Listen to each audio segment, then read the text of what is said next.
दुनिया भर की तरह लाहौर में भी ख़वातीन का आलमी दिन मनाया गया। मजीद बता रहे हैं लाहौर से राना शहजादा अल्ताफ अपनी इस रिपोर्ट में।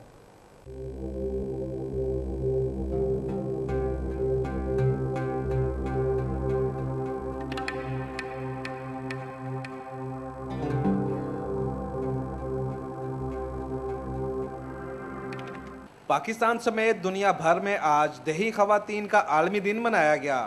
इस दिन को मनाने का मकसद अवामुन्नास को दही ख़वातीन के मसाइल, ज़राअत, मईशियत में किरदार, हकूक़ के हवाले से शऊर पैदा करना था।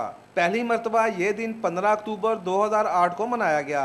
दुनिया भर की दही मजदूर औरतें मर्दों के शाना बशाना फसलें उगाने, बीज बोने, खेत तैयार करने, हल चलाने, फसल चुनने, काटने, जानवरों को नहलाने, खिलाने, बाड़े की सफाई करने, गोबर थापने के अलावा घर के तमाम काम यानी खाना बनाने, बच्चे पालना, पानी भर के लाना और खेतों में घर के मर्दों को रोटी पहुंचाने का काम अंजाम देती हैं। मगर अक्सरियत के काम और खिदमात को तस्लीम नहीं किया जाता और वो खते गुर्बत से नीचे ज़िंदगी बसर करने पर मजबूर हैं। आज का दिन दही ख़वातीन के साथ इजहार यकजहती के तौर पर मनाया जाता है। राना शहजादा अल्ताफ, पाक न्यूज़, लाहौर।